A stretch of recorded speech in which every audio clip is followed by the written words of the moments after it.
다운받을 수 있는 기능이 있습니다. 그걸 통해서 업종별로 나와 있는 것들 중에서 내가 알지 못하는 기업 중에 매출이라든가 사원 수라든가 아주 구체적인 정보들까지도 나와 있기 때문에 그런 것들을 참고해서 엑셀로 다운로드 받고 위치나 이런 부분들, 거주지 이런 것들도 고려해가지고 한 1차적으로는 한 50개 기업 정도? 네. 선별을 한 다음에 그 다음에 우선순위 좀 높은 20개 정도를 다시 선별을 하고 그 기업들을 정보를 이제 수집하는 게 필요하겠죠. 그 20개 정도 기업을 내가 목표로 하는 타겟 기업이 선정이 됐다면 정보 수집을 하는 과정이 필요합니다. 우선은 기업 정보를 수집하는 게 필요한데요. 기업 정보를 수집할 때는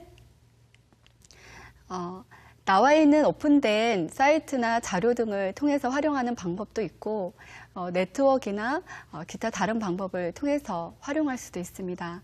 그래서 기업을 선별하고 그리고 기업에 대한 정보를 수집했다면 내가 강점 영역, 직무의 강점 영역이 있고 기업에 대해서 목표 기업과 그 목표 기업의 구체적인 정보를 가지고 있으니까 나의 강점 그리고 회사에서 요구하는 바 또 나의 약점, 기회 이런 부분을 고려해서 나름 마케팅 전략을 수립하는 게 필요합니다. 그래서 구직 마케팅 전략을 수립하고 그다음에 구직 마케팅 전략 말하자면 회사에 접근할 수 있는 구직의 방법을 설정을 했으니까 이제는 용기를 내서 도전을 하는 거죠. 회사에 접근하는 거죠. 네, 접근하는 방법을 해야 하는데 여러 가지 네트워크나 다른 정보를 통해서 인맥 연결을 할 수도 있겠지만 그런 부분이 원활하지 않다면 직접 찾아가거나 메일을 통해서 연락을 하고 방문하는 것도 좋은 방법입니다.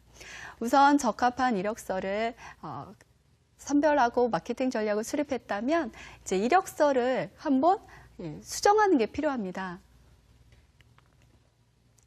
내가 가지고 있는 직무 강점 영역 그리고 회사에서 요구하는 바 이런 부분을 이력서 작성 시에 기본적인 경력이나 성과 같은 것도 실적 같은 것도 그거에 따라서 강조할 부분이 있고 좀 약하게 표현할 부분이 있을 수 있습니다. 그래서 그 부분들도 고려하고 또 자기소개서를 작성할 때에도 지원 동기라든가 그리고 내가 할 수 있는 업무 능력, 보유 능력 같은 게 무엇인지도 명확하게 표현을 하고 향후의 업무 계획 같은 것도 표현을 하고 하는 부분에는 각 기업별로 차별화된 구직 서류가 수정이 필요하겠습니다.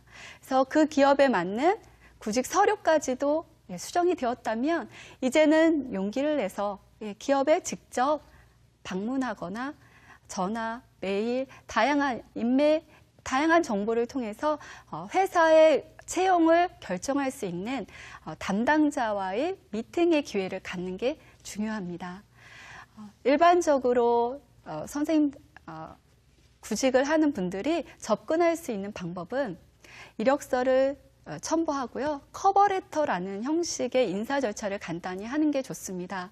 이메일을 작성한다고 했을 때 바로 이력서를 잘 모르신 분이 딱 보내면 당황할 수가 있거든요. 그럴 때는 내가 누구고 지원 서류를 이 메일을 보내게 된 이유는 무엇이고 그리고 채용에 적합하다고 아니면 그 기업에 적합하다고 생각하는 내가 가장 적합하다고 생각하는 부분들 내 강점 역량을 기술하고 성과나 보유 역량 등을 기술해서 내가 이 회사에 얼마나 적극적으로 입사하고자 하는 의지나 준비가 되었는지를 표현한 간단한 커버레터, 간단한 이메일, 이력서를 보내기 위한 인사 절차를 작성해서 보내는 게 좋을 것입니다. 이걸 작성할 때는 자신의 연락처를 꼭 기입하는 게 필요합니다.